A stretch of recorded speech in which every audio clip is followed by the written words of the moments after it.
always forget. Yes, thank you. Okay. So real quick, I mean, again, just off the top of your head, and it's okay if you can't think of them all, but how many um, reactions can you think of that will prepare aldehydes and ketones, just off the top of our head? This isn't the type of question that we would get on an exam, but nonetheless, it's one of those things that if we can sort of take a step back and think of a few reactions off the top of our head, that means that we really know them, right? And the whole goal is let's prove to ourselves how much of this chapter we do know and how much we need to study, right? So just thinking of how many ways can you think of to prepare a ketone or an aldehyde, starting with whatever it is that you want to start with. And I know you can go from an alcohol to either one. Yep. So just write down all, take a few, I'll give you guys a few minutes. You can write down as many as you can think of, and then we'll go through those different ways. I'll throw some hints in as we go.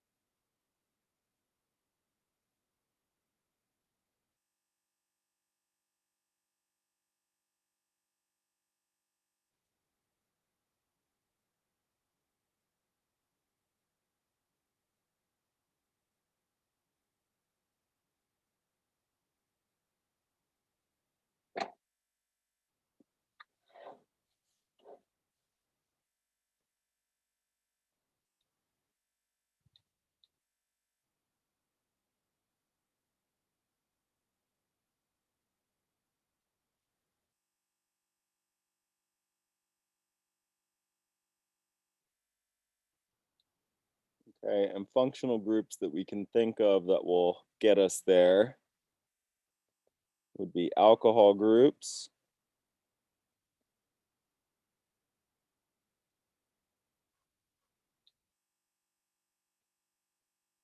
alkenes,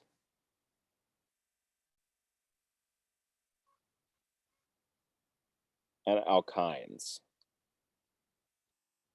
Those are the only three functional groups that we know how to turn into aldehydes or ketones. So see if you can't, that doesn't jog any memories. I thought you could do it like Friedel Craft. Oh yeah, that's true. For the specifically for that aryl ketone. Mm-hmm. Yeah. That's kind of it. Yeah. That gives us one very specific type.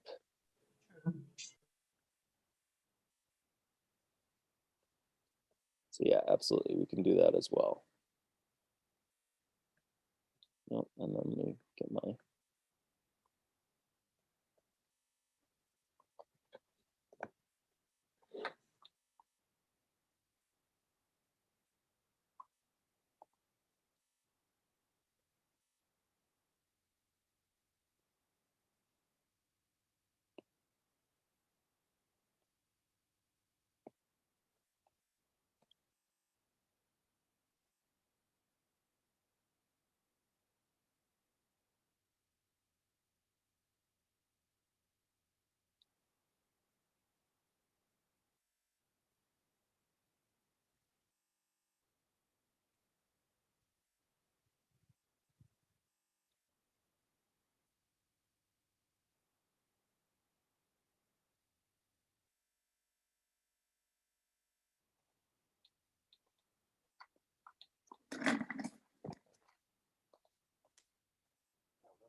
All right.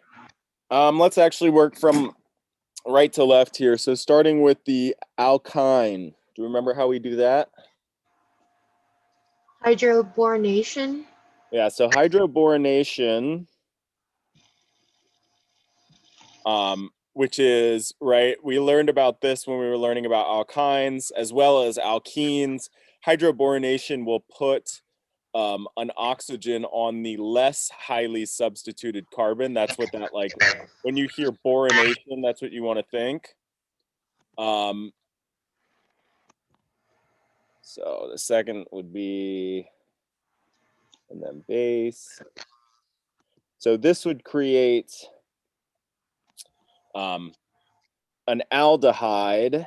It actually, this is a kind of a weird special one, because first what it does is create what we call an enol, and then that tautomerizes into this aldehyde. Whatever. Nonetheless, that's a way to create an aldehyde. That would be putting it on the less highly substituted carbon. We can put in, so let me just color code here. That's that. Or we could put it on the, put an oxygen on the more highly substituted carbon using acid and this HgSO4 catalyst and water.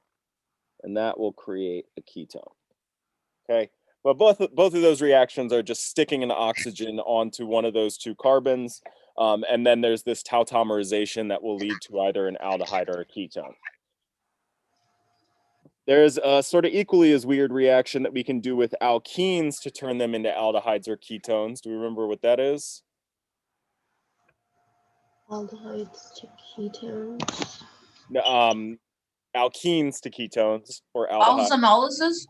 Yeah, so that's using the O3, right? And then the second step is the DMS. The important one, I mean, if we're simplifying things, the important thing to remember is the O3, that's the ozonolysis. If we have like a simple aldehyde, like basically what the ozonolysis does is cut that alkene in half and stick an oxygen on either side. So if we have like a simple alkene like that, if we have a more highly substituted alkene and we do the same thing, that's how we get to our ketone. Okay, so that's all well and good. However, if there's one, you know, if I'm going to remember one of these functional groups out of the three of them as the most important, I think by far the most important one is the alcohol and how we turn that into aldehydes and ketones, right? Because not only do we know how to turn alcohols into aldehydes, we know how to go the reverse direction as well. So that just makes it something that's going to come up way more frequently than these other ones. So again, if I'm like just thinking order of importance, obviously knowing everything's great, but in my mind, I'm going to sort of prioritize these alcohol reactions even more. And so whether we get an aldehyde or ketone will depend on whether we start with a primary or a secondary alcohol. How do I turn a primary alcohol into aldehyde? Using mild conditions with PCC. Yeah, so PCC, and that's like, PCC is the mild one, right? All So right. the difference is PCC is mild, whereas the sodium is strong. Okay, so these are the two that you sort of want to keep in comparison. The difference between them is really only how they react with primary alcohols. So if I have this and I hit it with PCC, I'm missing some substrates here. I'll be good and put them all in. This will get me to an aldehyde. If I hit it with the strong oxidizer,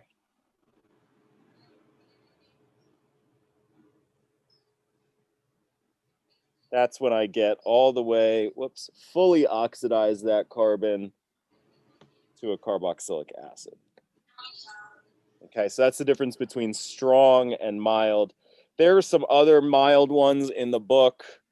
There's DMP as well as COCl2. By far the most common one that you're going to see over and over and over again is the PCC. When it comes to a secondary alcohol, I could hit it with either the PCC or the sodium dichromate, and I would get the same thing because it's a secondary alcohol, so it can't be fully oxidized to the carboxylic acid. Okay, so again, this isn't like a question that would be on an exam, but it's something that I like to do at the end of, you know, let's say that you sit down for a few hours and you watch like 2-3 lecture videos. It's a really good idea to like at the end just be like, okay, can I remember what it is that I learned? It'll just help it solidify in your mind. Yeah. Okay. The next thing that I want to do, because it's so important to this chapter, is reaction mechanisms under those different conditions. So we're going to take our generic ketone and we're going to hit it with this generic acid here. Okay. And I want to see if you guys can't give me the mechanism under acidic conditions. And then we're going to do the same thing under basic conditions with our ketone and this generic base. Okay. It's a little bit easier when we can put a face to what these compounds are. It sort of helps stick in our mind, but the mechanism's the exact same. So let's just see if we can't do it with this generic one and prove to ourselves that we really understand how this mechanism works. We do it on our own? Yep.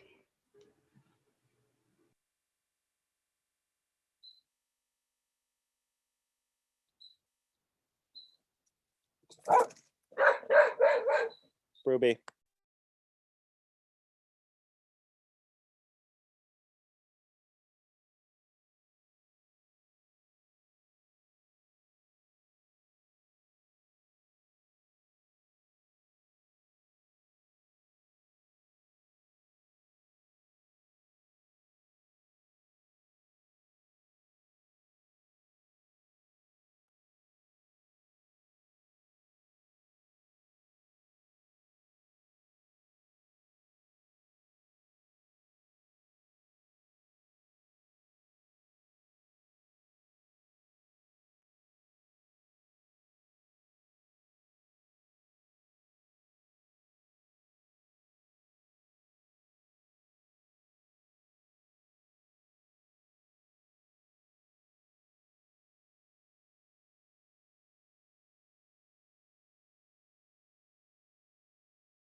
All right. So under acidic conditions, right? By acidic conditions, this is sort of like code for what kind of charges we can expect. What sort of charges will we expect to see under acidic conditions? Positive. Yeah, positive or neutral. Importantly, goal is to do this mechanism with no negative charges.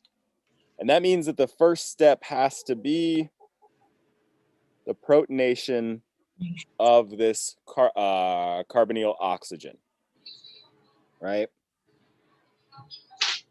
Let me actually come out right so freaking big.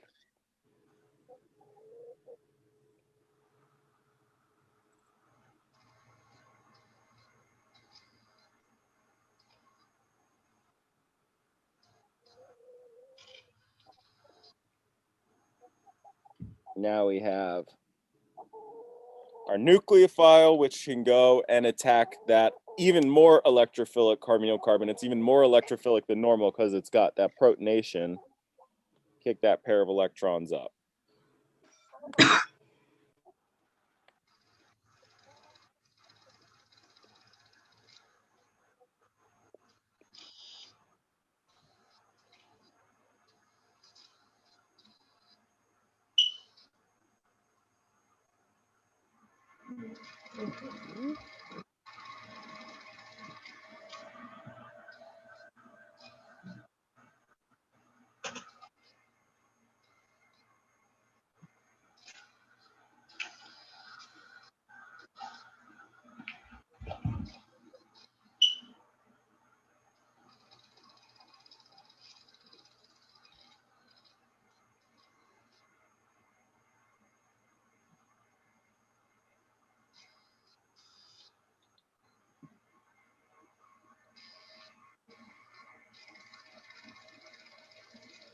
All right, to be honest, probably should have had a second hydrogen on here so that at this point we could sort of make this neutral by deprotonating. Wouldn't it just be 2 alcohols? Or whatever it is, right? Yeah, whatever that A is. Certainly, like the easy one to think of would be water being used, and in that case, you absolutely would get to. But yeah, let's. It could be any, like, HCl. Yeah, it can be any sort of, or you know, the sulfur nucleophile is another one that takes place under acidic conditions. Yeah, so if we look at our little chart here, I think. Could you use what's it called? Nitric acid? Nitric acid? Yeah. So yeah, I mean, if you're talking about your acid catalyst, whether you use nitric acid, also sulfuric acid or phosphoric acid, rarely does it make too much of a difference. The bottom line is you just need it to be a super strong acid. But we're going to use this generic one because basically A could be water, it could be an alcohol, it could be a thiol, all of which react under these acidic conditions. But I should have had that other hydrogen on there because that would make it so that it can be a neutral product. But if you wanted to add an NH2 on there, you could use nitric.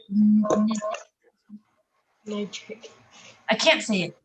If I wanted to add an NH2, so remember, nitrogens react with ketones and aldehydes to either form those imines or the enamines. Okay. I was just wondering if you could mix those up. You can't use just like the amide ion or something like that. We'll see why in the next, actually, I don't know if it's the next chapter or the one after that, but it's too strong of a base, and we'll see that ketones and aldehydes have special properties under basic conditions. Okay. But we don't want to jump ahead of ourselves. Yeah, I will not ask you. No, you're good. It's good to get all those, those things out of the way. All right, so then the one under basic conditions is actually easier because the first step there is just nucleophilic attack of that electrophilic carbonyl carbon. So this guy's just going to go and attack because under basic conditions, what charges are allowed? Be negative or neutral.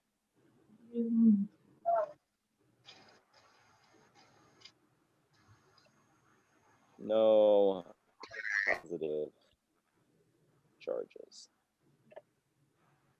Okay. And so this would create that negatively charged intermediate where that oxygen has that negative charge on there. And then that's going to be protonated by some source, usually water. I had said before in the lectures that you could just use generic acid or base. And then I was looking at the Wiley Plus and they always use water. So we're just going to get in that habit too.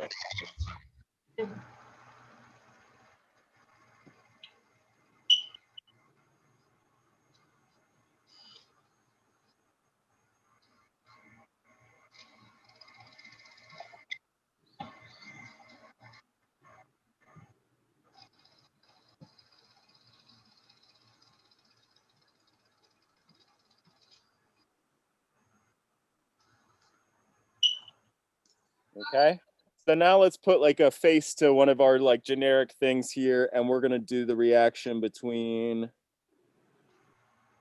propanol and ethanol under acidic conditions. Okay, so now take a second and draw me that mechanism.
All right, so first step under acidic conditions is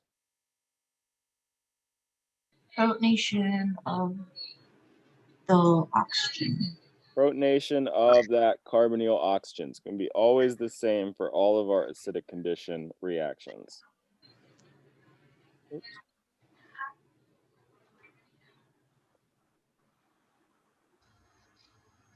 All right, and that's going to make it so that my nucleophile can attack that electrophilic carbonyl carbon.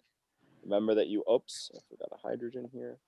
Remember that when that happens, carbon can't have more than 4 bonds, so it's got to pop that pair of electrons up onto that oxygen.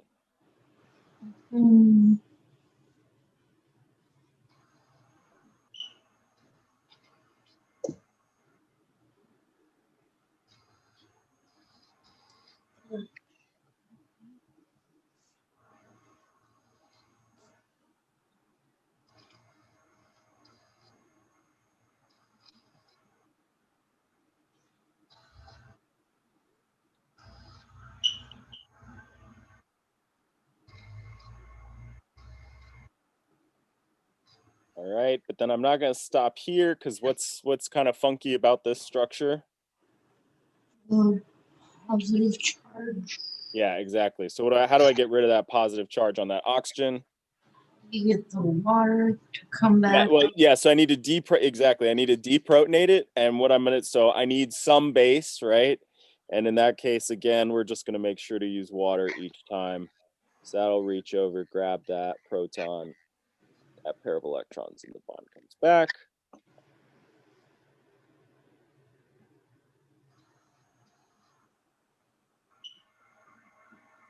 Cool. So if you get this far, that's awesome, because that just means that you know the mechanism. That's the most important thing that we were getting at here. The other thing to remember with oxygen and sulfur nucleophiles is they attack twice, right? Meaning that I'm not just going to stop here with one alcohol group on there and this, with one, I guess it's an ether group on there, and then stop there with an ether and an alcohol mix. It's going to have now a second addition of an alcohol to this compound here And so we'll be good. Basically, what I'm getting at is eventually we will create what is called an acetyl. Okay, so anytime you have oxygen and sulfur, remember oxygen and sulfur, they live in the same column on the periodic table. So we can kind of lump them together in our minds. They will both have these like where you're going to add them on twice kind of thing going on. So the mechanism here is really similar, except instead of protonating a carbonyl carbon, whoops, let me make it so that it's easy. Next step we're going to do is to protonate this alcohol.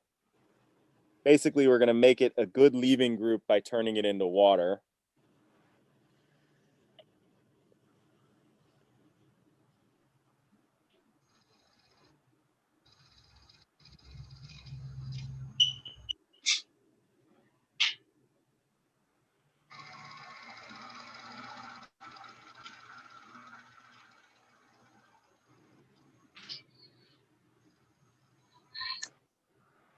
Now, because it's a good leaving group, that carbon can get attacked and kick off that leaving group, kind of just a normal old SN2 type reaction.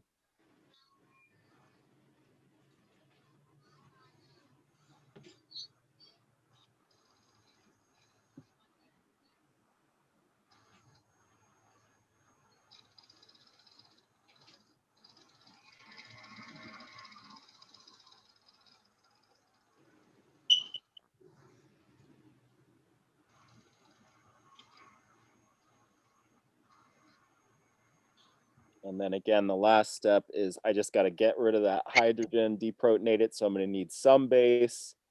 In this case, we're going to use water.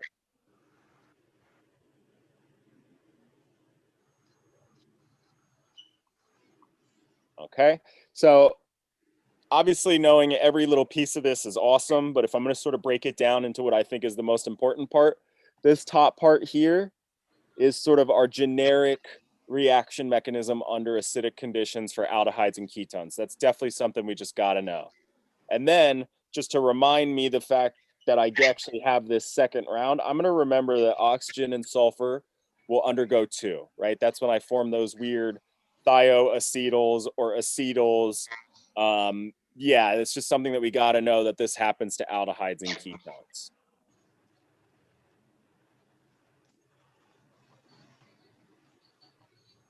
Okay. The next thing we're going to do, because it's just such an important one, is now one that's under basic conditions. And for that, we're going to use, let's actually do just a big one.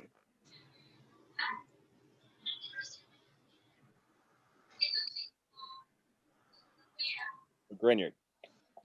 Okay, so give me the full mechanism for these. Again, you want to remember that Grignard and hydrides are considered to react under basic conditions.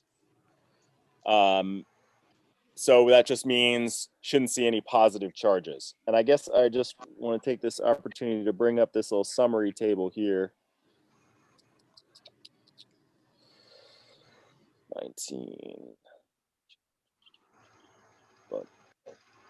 Okay. Right, so these were the summary of all the different nucleophiles that we talked about in this chapter. The oxygen and sulfur, we can kind of group these as our acidic nucleophiles. The carbon and hydrogen ones, we can group as basic nucleophiles. We'll get to the nitrogen here in a second. Those are our neutral nucleophiles. But just to kind of have these in categories in your head will make sort of remembering all the details much easier.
Chase those chickens.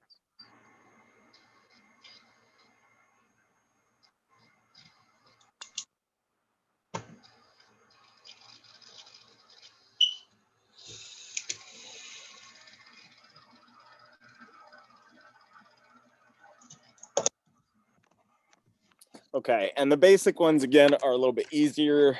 There's just one less proton transfer step because the first step was we can actually just do our nucleophilic attack right off the bat, right? And that'll get us to our negatively charged intermediate.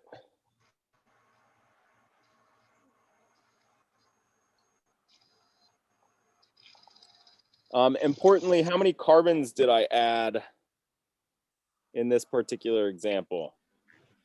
3.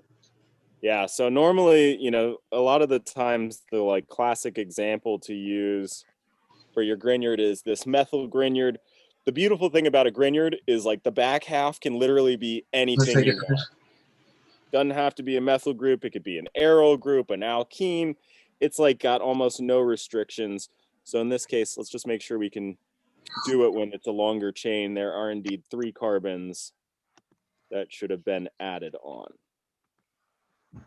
Okay, and then again, this looks a little weird because I got this charge. So how do I deal with that? Protonate. Got a protonate, and what's going to be my source of proton?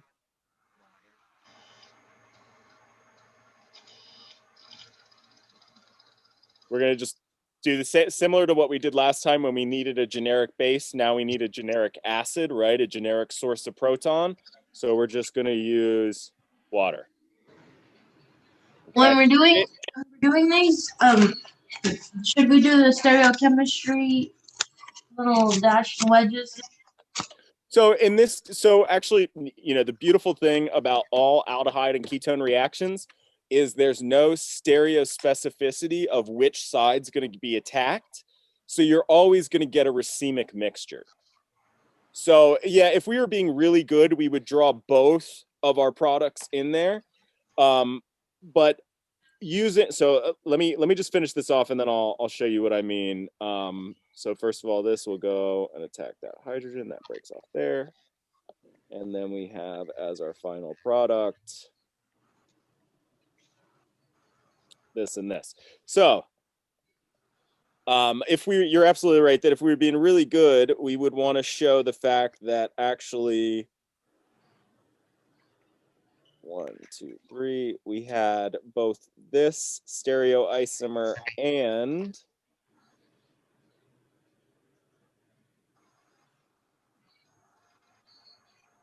this stereoisomer.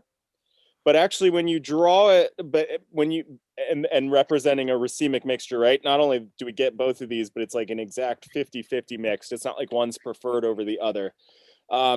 We can actually sort of just represent that same thing using just all sticks here, right? This drawing, well,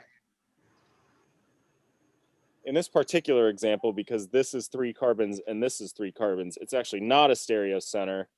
But let's just say that wasn't the case. You know, we'll get rid of one here, for example. Now all of a sudden it is a stereocenter. But when you draw it with all sticks like that, you know that this is a stereocenter, and then you just don't have any stereochemistry specified. That's kind of like a shorthand for saying this is a racemic mixture. I don't know what the stereochemistry is. So we don't really, I mean, it's one of the nice things about reactions with aldehydes and ketones. It's not going to be the case with every reaction we see. But with these particular functional groups, there is no stereospecificity. So we don't have to worry about the stereochemistry of the products. Makes our life easy.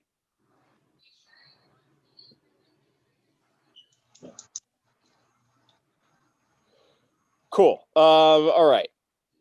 So let's do another example here. And now let's do our nitrogen example, because these are a little bit more of a pain in the butt.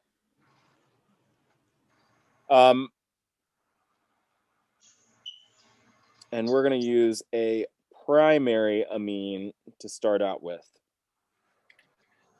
Now, what makes these kind of weird, and maybe like it's the chemist's fault for using the same language for 2 different things, is that this reaction is acid catalyzed, but we say that it takes place under neutral conditions, right? Because although you do need some acid in there to catalyze the reaction, the pH is only going to be at like 5, which is less acidic than like lemon juice or something like that, right? It's pretty freaking mild in the ways of acidic conditions, and more important are in the case of acid. And more importantly, by neutral conditions, what I'm really indicating is that both positive and negative charges will be in our reaction mechanism, right? So when we said acidic conditions, that was kind of like shorthand for I shouldn't have any negative charges. Basic condition was shorthand for I shouldn't have any positive charges. Neutral conditions means that we're going to see both of those. Okay, so actually, before we even go on to the mechanism, what's my product going to be? Because that's an important part for these ones. It's gonna be an amine. So we have two different like weird functional groups that we saw. One was the imine, which is when I have my nitrogen double bonded. And that's indeed going to be this case because I have a primary amine. The other one was an enamine, right? That En represents the fact that there's going to be a double bond. And so that would have been something that looked like this. And that's going to be the case when I have a secondary amine. So in this case, right, so first thing that I got to do, even more important than knowing a mechanism, is just knowing what combination of substrates and reagents will produce what product, right? So again, just sort of breaking this down into order of importance. It's great if we know everything. But if there's one thing I know I should know, it's whether an imine, enamine, amine, whatever the crap is going to be formed, I should know what that is. And in this case, it's indeed this imine, right? The other reason why we want to remember this is because if we know where we're going, it's going to make figuring out how to get there a heck of a lot easier. All right, so let's see off the top of our head whether or not we can do this reaction.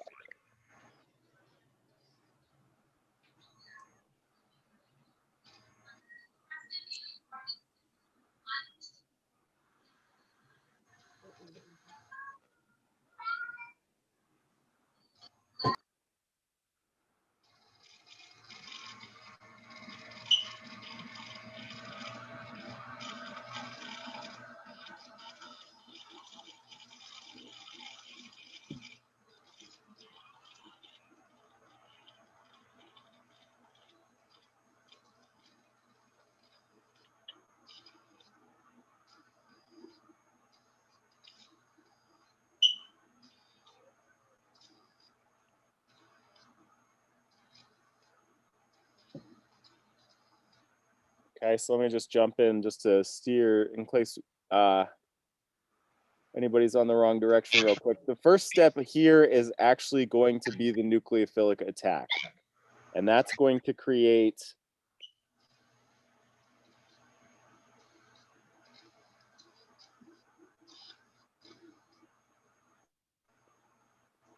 this intermediate here, okay?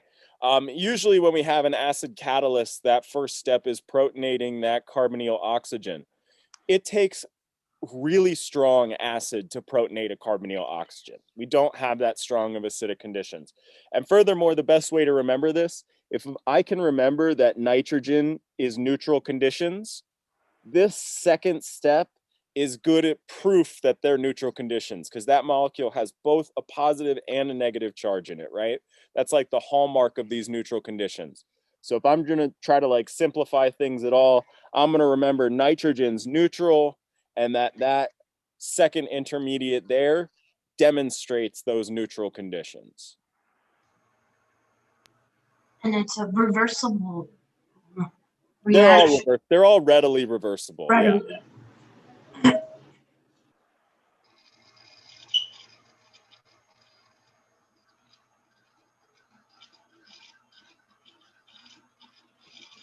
So right here we could do the protonation. Is it intramolecular? No, not intramolecular, but from the nitrogen? Yeah. Yeah, you can grab that hydrogen there if you want. That's fine with me. It's shorter steps. Absolutely.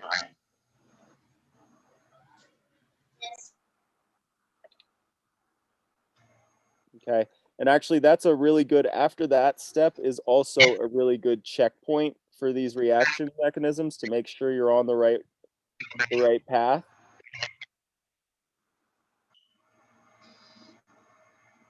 Because this creates this molecule that has the two functional groups, like a mixed functional group molecule.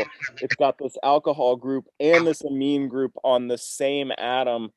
It has a special name, the carbonyl amine. I wouldn't worry about remembering the name, but it's just like a good, right? I mean, if you're like sort of like, oh, try to make sure that you're doing these reaction mechanisms correctly, making sure you get to the point where both of those functional groups are on that molecule is a good one. Now, what do we got to do is we got to kick off this one, right? Kick off that alcohol group. So that's the next step. Protonate it again. Yeah, absolutely. If we need to kick off an alcohol group, 99.9% of the time, that means we're going to have to protonate it, right? Turn it into a good leaving group. So this is where that little bit of acid catalyst actually really comes into play.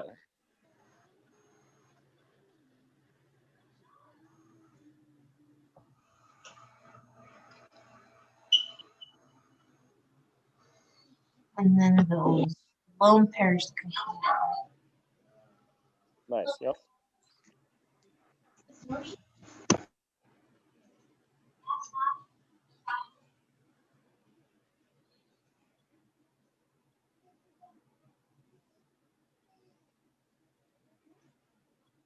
That happens.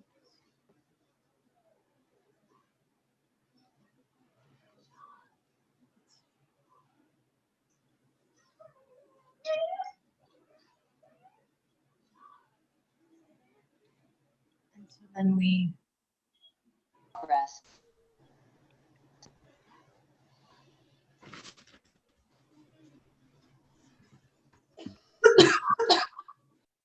All right, so that means that this alcohol is going to reach up and grab that hydrogen. Again, the whole reason we do that is because that gives us our good water leaving group. Oh, I'm missing a carbon here. And then Cynthia's absolutely right. We got to kick off that leaving group.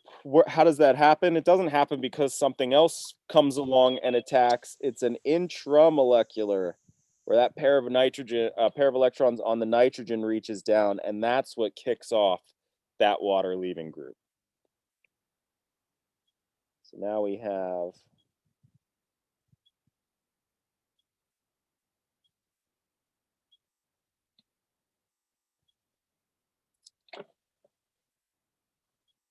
and then once we get to this step, we got that one other weird thing. You know, there's one weird thing about this molecule we need to remedy, and that's the positive charge. So what are we going to need to get rid of that? An acid or a base?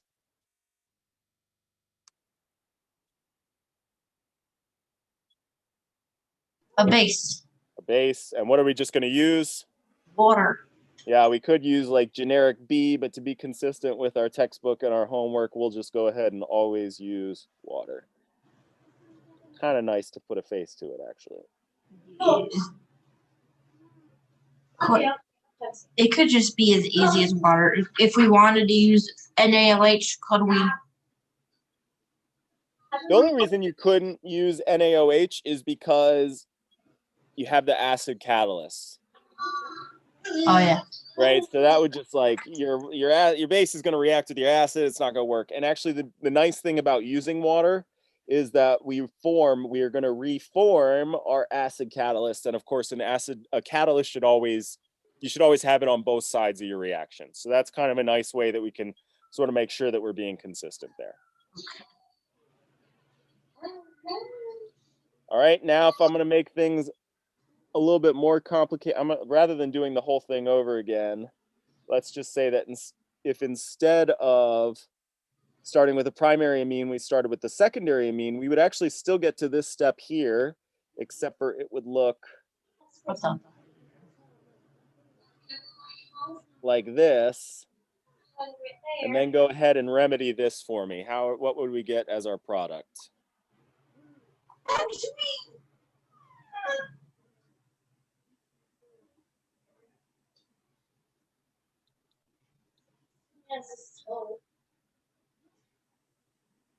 Just make it symmetrical. Is it the alpha carbon? Yeah, that is what we call it. Yeah, see, you know too much. You already know about the next chapter with the acidic hydrogens on the alpha carbon, but we're not there yet. Oh.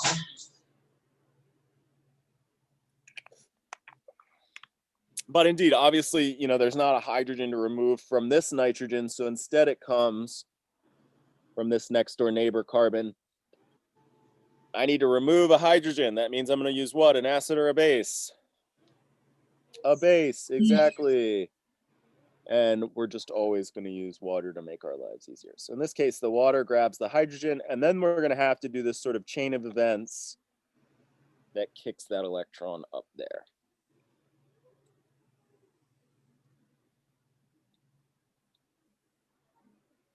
And that gets us to our enamine.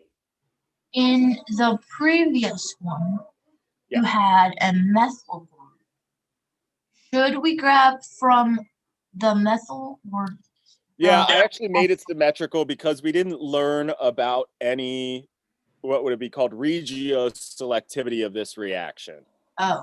So we don't really know whether it would prefer the methyl group or the ethyl group. I mean, presumably it would prefer the ethyl group because that creates the more highly substituted alkene, but we just didn't touch on that. So let's just avoid that hot stove altogether, right? We're not going to make it more complicated than the book makes it.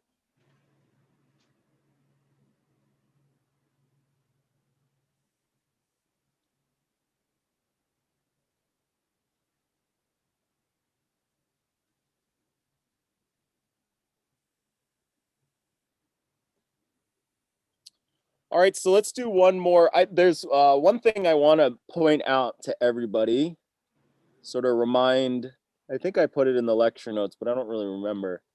And that is what happens when we have an ester and a Grignard, is that we actually have two additions of our Grignard to the ester. Okay, so if I'm going to keep track of what's what here, I'm going to keep track of my original ester in blue and my Grignard in pink. The final product here is going to be an alcohol, just like we normally expect with the Grignard, but I actually have two additions of the Grignard onto that ester. Okay, the first one will attack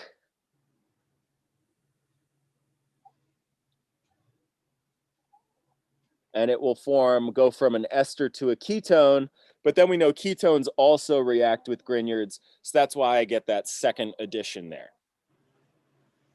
Okay, so aldehydes and ketones, you only have one addition of your Grignard. If you're starting out with an ester, you actually get two. Okay, now the reason I want to point that out is because this is obviously the aldehydes and ketones chapter, but we did learn about this set of reactions called the Bayer. How the hell do you spell that? Nobody knows.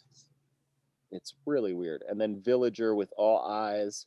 Bayer-Villager reaction, which is going from an aldehyde or ketone to a, it could be a carboxylic acid or an ester. Okay, so the reason I want to bring this part up, is because we actually know how to create esters from our aldehydes and ketones. Okay, so this is using, Bayer-Villager is using what would be called a peroxy acid. The one the ACS loves to use is MCPBA. So if you ever see MCPBA, that's an example of a peroxy acid. It's everybody's favorite for God knows what reason. And what our peroxy acid does is it sticks an oxygen between an existing carbon-carbon bond. It's going to like insert an oxygen in the middle of an existing bond.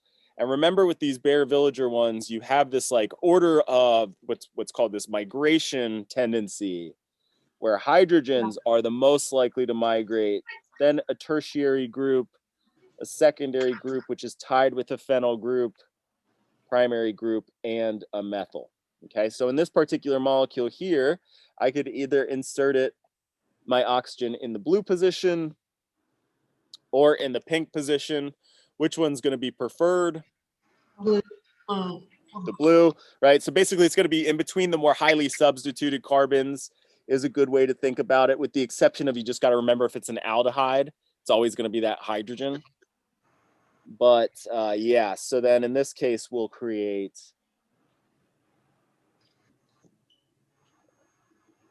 this ester here. I noticed that on our worksheet, or like the discussion that we had, there was one that asked us to, like, it has primary alkyl groups on both sides. How do we determine where to put the oxygen? So in that case, if it is tied, like if they're both primary, they're both secondary, whatever, then you're just going to get a mixture of the two of them. So which one were you talking about in particular? Because if I didn't mean to do that example. It was number 1 for the discussion, the Bayer, Villager, and this one. One what? Which letter? 1E. So 1E, notice that you have... No, one's a methyl. You have, yeah, one's a methyl and one's a secondary, but also, more importantly, you have like the prized pig of them all, which is the hydrogen, right? So whenever you have an aldehyde, you can be confident that that's going to be Bayer-Villager oxidized to a carboxylic acid, because hydrogen's the easiest thing to migrate. Sounds So good. assuming that we just undergo one round of oxidation and not both of those groups get oxidized, right? You have two carbonyl groups. That one particular one, the first thing that's going to form is that carboxylic acid. Because hydrogen, again, is the big one that's the easiest to migrate. Oh, I just put an oxygen on each side of the primary. For Well, one so E, if we want to do that example in particular, yeah, because they're diketones. well, so first of all, for this one here, this one still has a preference, That one, yeah. right? Because this is a methyl group, whereas this is a primary. So in this case, whoops, we would expect it to go here, okay?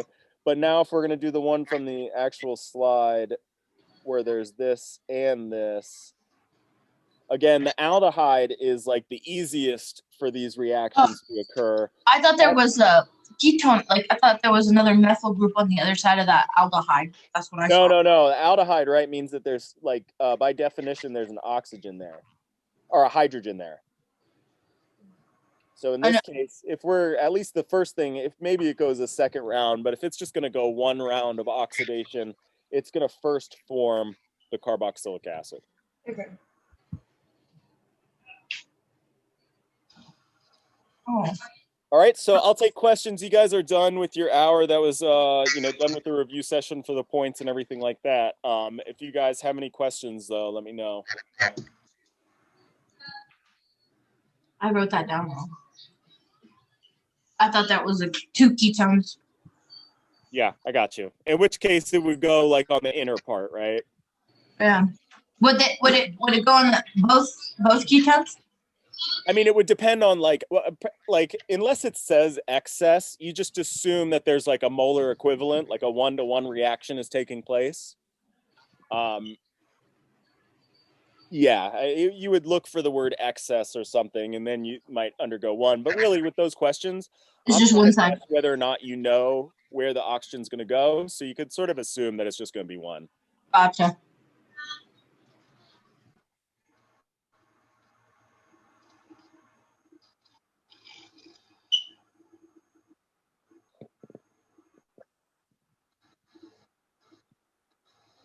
So it makes a carboxylic acid because it prefers the hydrogen. Yeah, right. So if we have an aldehyde, the easiest thing to migrate is this hydrogen. And by migrate, I mean I'm going to stick an oxygen. They use that word migrate, but what they really mean is they're going to stick an oxygen in between that bond. And so what that's going to create with, again, MCPBA, the result would be a carboxylic acid. Gotcha.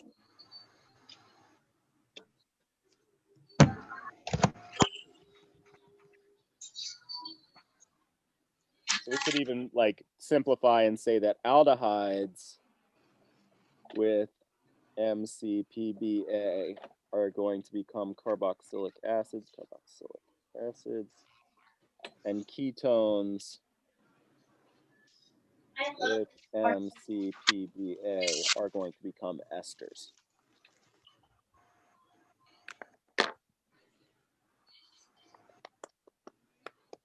We don't need to know the mechanisms for, right? No, yeah, we don't actually, like any of our oxidation or reductions, we don't actually know mechanisms for. We don't really worry. The big ones are all the nucleophilic attacks from this chapter, right? All of those nucleophiles, that big list that I showed you here, all these nucleophiles, you should know how they react. Let's see.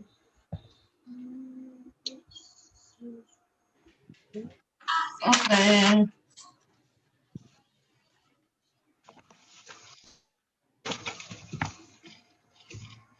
I just gotta do homework. Thank you, Dr. Corsapius. Yeah, absolutely. All right, have a good one. Let me know if you guys have any questions. Okay, thanks.